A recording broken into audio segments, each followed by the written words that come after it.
হ্যাঁ, কেমনে ভালোবাসবেন?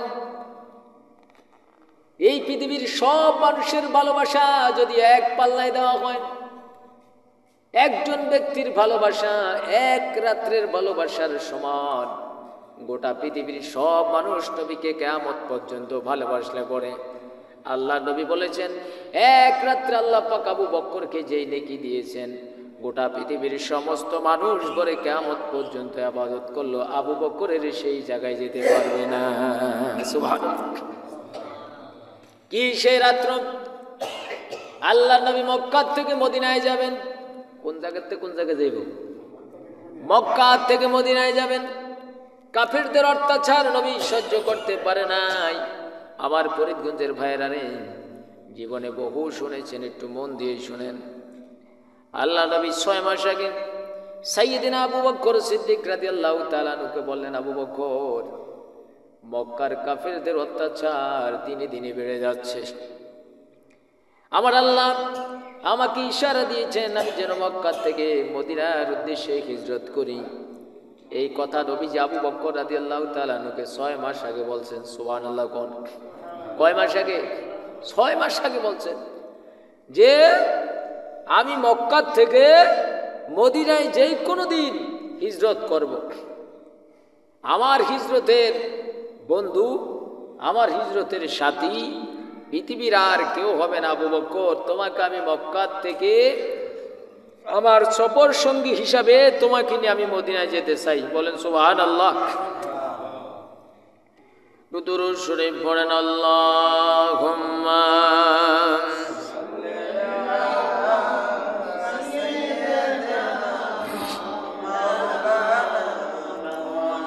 জোরে জোরে ওয়ালা আলে সাইয়্যিদিনা।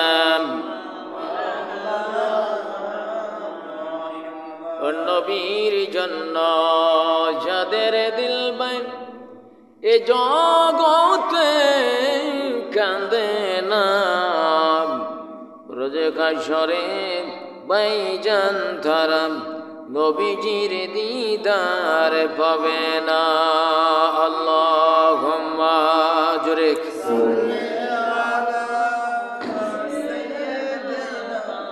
মাওলানা মুহাম্মদ ওয়ালা আলি সাইয়্যিদিনা।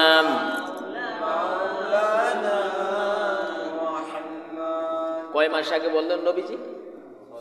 6 মাস আগে। কত মাস আগে? 6 মাস আগে। কোথা থেকে কোথায় যাবেন? মক্কা থেকে মদিনায় যাবেন। বললেন কাকে? আফজালুল বাশার বাদাল আম্বিয়া। পৃথিবীতে নবীদের পরে যদি সর্বশ্রেষ্ঠ কোনো মানুষ থাকে তিনি হলেন আবু বকর রাদিয়াল্লাহু তাআলা। বাস হিজরতের রাত্র দিনদারি কার্য হলো। নবীজি হযরত আলীকে ডাকলেন। ভাইরা, আমাদের ভালোবাসা আর সাহাবীদের ভালোবাসার মধ্যে কি পার্থক্য দেখেন? এই মসজিদের খতিব সাহেবকে, ইমাম সাহেবকে আপনারা অনেক ভালোবাসেন। ভালোবাসেন না ভাই? একটু জবান খোলেন, ভালোবাসেন কিনা? মসজিদের ইমাম সাহেব যদি বলে, হুজুর মুসল্লি ভাইরা আজকে আমার বাড়িতে ডাকাত ঢুকবো বা আমাকে পুলিশ আসবো খরচ ফায়ার দেওয়ার জন্য, আপনারা একজন আমার পক্ষ থেকে জীবনটা দিতে রাজি আছেন নি? পুরা মসজিদ খুঁজলে একজন মুসল্লি বাইর হইব? কথা কোন নাই, বাইর হইব? বাইর হইব। আমাদেরকে ভালোবাসে কিন্তু জীবন দিতে কেউ রাজি নাই। কিন্তু নবীকে ভালোবাসছে, ভালোবাসার সঙ্গে সঙ্গে জীবন দিতে রাজি হয়ে গেছে। সুবহানাল্লাহ বলেন। আল্লাহর নবী হযরত আলীকে ডাকলেন, আলী আমার বিছানায় তুমি শুয়ে থাকবা, আমার চাদর গায়ে দিয়ে আগামী কাল সকাল যখন হবে রে আলী। এই কথা বলার সঙ্গে সঙ্গে হযরত আলী কেঁদে দিলেন। নবী বললেন, আলী রে, আগামীকাল সকাল যখন হবে তুমি আমার কাছে মানুষের যে গচ্ছিত সম্পদগুলো মানুষ জমা রেখে গেছে, এই জিনিসগুলা মানুষের কাছে তুমি তাদের জিনিসগুলা ফিরাইয়া দিয়া যদি সুযোগ পাও তাহলে মদিনার দিকে রওনা দিও। হযরত আলী প্রথম কেঁদে দিলেন। কান্না করতে করতে অস্থির হয়ে গেলেন আলী রাদিয়াল্লাহু তাআলা আনহু। নবীজি আবার যখন বললেন, যদি সুযোগ পাও কালকে তাহলে তুমি মানুষের কাছে জিনিসগুলো দিয়ে চলে আসবা। আলী রাদিয়াল্লাহু তাআলা আনহু হেসে দিলেন। নবী বলেন, আলী প্রথম কাঁদলা, এখন আবার হাসো, তার কারণ কি? হযরত আলী ডাক দিয়ে বলে, ইয়া রাসূলুল্লাহ, ও নবী, আপনি বলেছেন আপনার বিছানায় ঘুমাসার জন্য, তার মানে নিশ্চিত আপনাকে না পেয়ে কাফেররা অতর্কিত হামলা করে আমাকে শহীদ করে দেবে।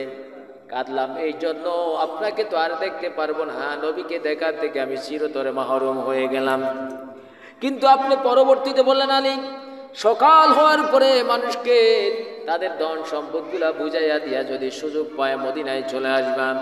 আমি বুঝতে পারলাম গো ইয়া রাসূলুল্লাহ, আমি জিন্দা থাকবো, গোটা পৃথিবীর সব ইহুদিরা মিলে আমি আলীর কোনো ক্ষতি করতে পারবে না, সেই জন্য আমি আলী ঘেঁষে দিলাম। জোরে জোরে বলেন আল্লাহু আকবার। আলীকে নবী ঘরে শোয়া রাখলেন। এবার নবীজি দরজার পাকি দিয়ে তাকিয়ে দেখেন ঘরের চতুর্দিক দিয়ে ইহুদিরা দাঁড়িয়ে আছে। কখন নবী বাইর হবেন, বাইর হলে শহীদ করবেন, নাউজুবিল্লাহ বলেন। আল্লাহ নবী এক মুষ্টি বালু নিলেন। আল্লাহ পাক কোরআনে কারিমে বলেন, ওমা রমাইতা ইজ রমা ওয়ালাকিন্নাল্লাহ রমা। ও বন্ধু, আপনি সেদিন এক মুঠো বালু নিলেন, আর বালুগুলা ফুল দিয়ে যখন ছেড়ে দিলেন, আপনার বালুগুলা সেদিন আপনি নিক্ষেপ করেন নাই, আমি আল্লাহ নিক্ষেপ করেছি। তার মানে আমি কাফেরদের চতুর্দিকে ঘরে তাদের চোখে পৌঁছে দেওয়ার দায়িত্ব আমি আল্লাহ নিজে গ্রহণ করেছি। আল্লাহ নবী কাফেরদেরকে এভাবে সরিয়ে চলে গেলেন। কাফেরা এভাবে চোখ কষলেন শুরু করে দিল। সকাল যখন হলো, কাফেররা দরজা খুলে দেখেন আলী শুয়ে আছেন। বললেন, মুহাম্মদ কোথায়? বললেন, আমার রাসূল সাল্লাল্লাহু আলাইহি সাল্লাম আমাকে এখানে শোয়া, আমার নবী আমাকে ছেড়ে চলে গেছেন। আমার নবী মদিনার উদ্দেশ্যে রওনা দিলেন। আলী রাদিয়াল্লাহু তাআলা আনহুকে পেয়ে কাফেররা বলেন, তোমার নবী কোথায়? বললেন, তোমাদের সামনে দিয়েই তো চলে গেল। সুবহানাল্লাহ। কখন গেল? কয় আমরা তো জানি নাই। তুমি জানো নাই? আলী বলেন, তোমরা কি জানো নাই তোমাদের সামনে দিয়ে গেল? কয় কিভাবে গেল? কয় আমি তো দেখতে পেলাম তোমাদেরকে এভাবে সরে যেতে নবী চলে গেল। বলে, আমাদের চোখের মধ্যে যে কি ঢুকলো আমরা বুঝতে পারি নাই। সুবহানাল্লাহ। আমার ভাইরা, নবীর ভালোবাসা কেমন?